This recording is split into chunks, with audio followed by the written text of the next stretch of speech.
وَلَقَدْ يَسَّرْنَا الْقُرْآنَ لِلذِّكْرِ فَهَلْ مِن مُّدَّكِرٍ بسم اللہ الرحمن الرحیم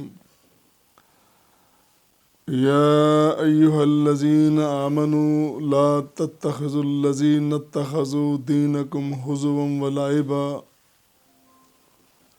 من الذین اوتوا الکتاب من قبلکم والکفار اولیاء واتقوا اللہ ان کنتم مؤمنین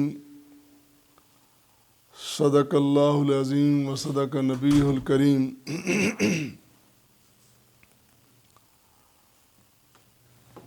سورہ مائدہ آیت مبارکہ نمبر 57۔ اے ایمان والو،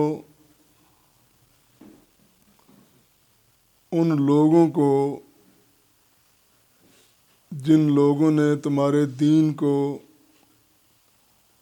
مذاق اور کھیل بنا دیا، اہل کتاب میں سے تم سے پہلے، دوست نہ بناؤ، اور کفار کو بھی دوست نہ بناؤ، اور اللہ سے ڈرو اگر تم ایمان والے ہو۔ آج کے درس میں سورہ مائدہ کی آیات مبارکہ 57 سے 63 زیر مطالعہ اور زیر بیان ہوں گی۔ پہلا پوائنٹ اور نقطہ یہ ہے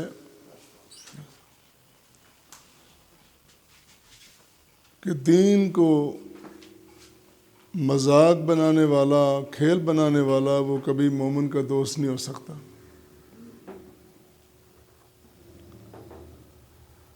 قرآن کریم میں بار بار مومنوں کو تنبیہ کی جا رہی ہے، متنبہ کیا جا رہا ہے کہ یہود و نصارہ، کفار و مشرکین، ہنود و ملحدین، وہ تمہارے خیر خواہ نہیں،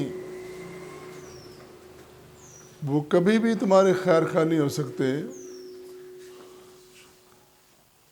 لہٰذا ان کے ساتھ تمہاری دوستی جچتی نہیں۔ بنیادی طور پر دنیا آدمیت میں دو گروہ ہیں۔ ایک گروہ وہ ہے جو اللہ کی توحید اور نبی کی رسالت پر یقین رکھتا ہے اور عمل پیرا ہے، اور دوسرا گروہ وہ ہے جو منکر ہے، مشرک ہے، ملحد ہے، منافق ہے۔ اس گروہ کی شکلیں مختلف ہیں، لیکن وہ سارے کے سارے شیطان کے پیروکار اور شیطان کے دوست ہیں۔ ایک طرف رحمان کے دوست ہیں، ایک طرف شیطان کے دوست ہیں۔ جس طرح ان کی بنیادیں منفرد اور علیحدہ ہیں، ان کے راستے بھی جدا ہیں اور ان کی منزلیں بھی جدا ہیں۔ رحمان کے بندوں نے راہ راست اور صراط مستقیم پہ چلتے ہوئے جنت تک پہنچنا ہے، اور شیطان کے دوستوں نے راہ راست سے ہٹ کر غلط راستوں پہ، ناکام راستوں پہ چل کر جہنم تک پہنچنا ہے۔ جب دونوں گروہوں، دونوں جماعتوں کی بنیادیں علیحدہ ہیں، ان کے راستے علیحدہ ہیں، ان کی منزلیں علیحدہ ہیں، تو ان میں دوستی کیسے ہو سکتی ہے، خیر خواہی کیسے ہو سکتی ہے؟ تو قرآن کریم بار بار کہہ رہا ہے مومنوں کو، مومنوں اس نقطے کو پہچانو، یہود و نصارہ جنہوں نے تمہارے پیغمبر کو تسلیم نہیں کیا، تمہارے نبی کو تسلیم نہیں کیا، شریعت دین کو تسلیم نہیں کیا، تمہارے دوست کیسے ہو سکتے ہیں؟ لا تتخذوا اليہود والنصارى اولیاء بعضهم اولیاء بعض، وہ آپس میں ایک دوسرے کے دوست ہیں۔ اور پھر یہاں یہ فرمایا، اے ایمان والو، لا تتخذوا الذین اتخذوا دینکم ہزوا ولعبا، اے ایمان والو، جن لوگوں نے تمہارے دین کو مذاق بنا چھوڑا ہے، کھیل تماشا بنا دیا ہے، اہل کتاب میں سے کس طرح تم ان کو دوست بنا سکتے ہو؟ اور کفار کو بھی نہیں بنا سکتے۔ پہلی بات تو وجہ یہ بتائی کہ تمہاری دوستی کیوں نہیں ہو سکتی۔ وجہ یہ ہے کہ تم اہل ایمان ہو، وہ اہل کفر ہیں، بلکہ ساتھ ساتھ روکتے روکتے قرآن نے یہ کہا، جس طرح ایمان روشنی ہے، نور ہے، ہدایت ہے، کامیابی ہے، فوز ہے، فلاح ہے، اسی طرح غیر اللہ کی طرف جانا، دین سے ہٹ جانا، توحید الہی کو نہ ماننا، رسالت کو نہ ماننا، ناکامی کا راستہ تو ہے ہی۔ یہ جو کفر کی اور گناہ کی، فسق کی زندگی ہے، یہ پلیدی کی زندگی ہے، یہ پلیدی ہے۔ فرمایا فاجتنبوا الرجس من الاوثان، ان بتوں کی پلیدی سے بچو۔ اور بت صرف پتھر کی مورتیاں صرف بت نہیں ہے،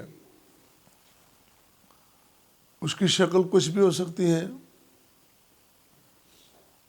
بت پرستی، قبر پرستی، شجر پرستی، پانی کو سجدہ، آگ کو سجدہ، سورج کو سجدہ،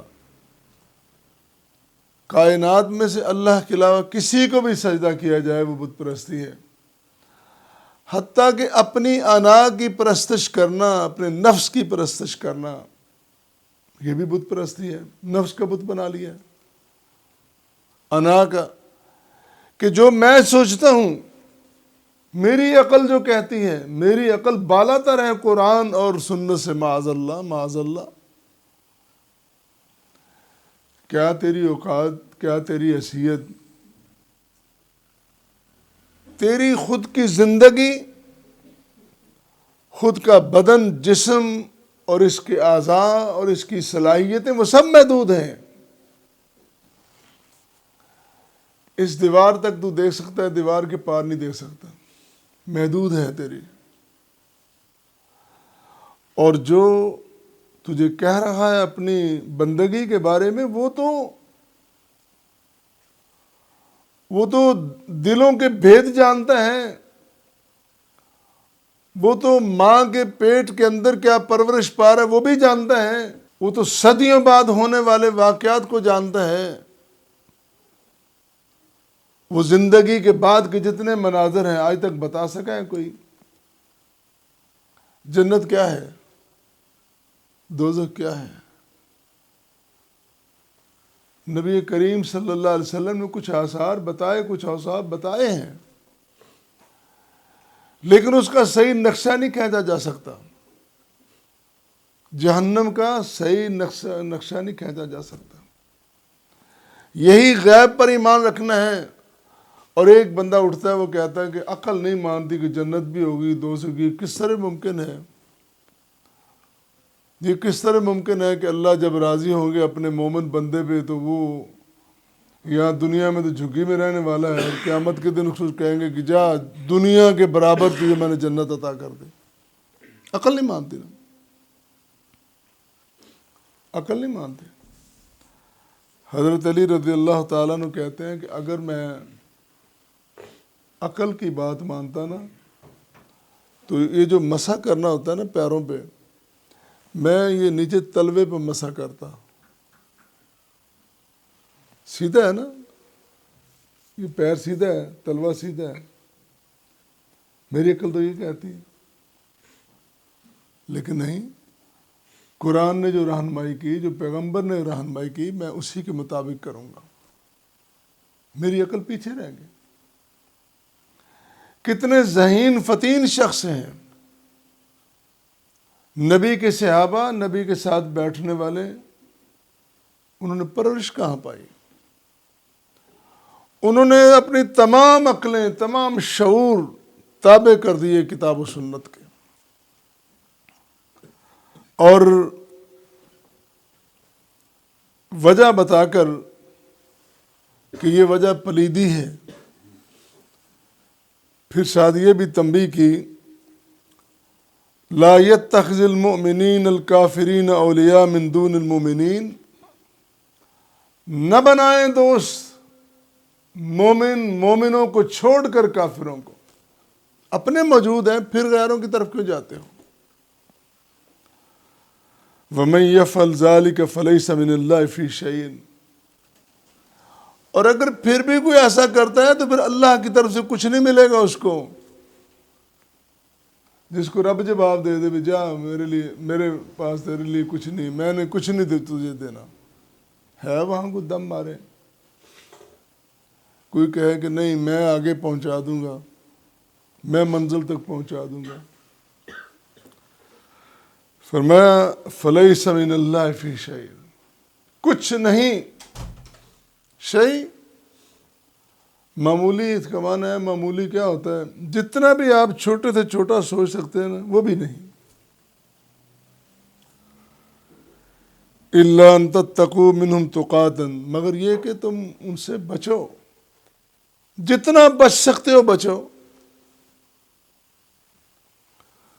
وَيُحَذِّرُكُمُ اللَّهُ نَفْسَهُ وَإِلَى اللَّهِ الْمَصِيرُ، اور اللہ اپنے غضب سے ڈراتا ہے،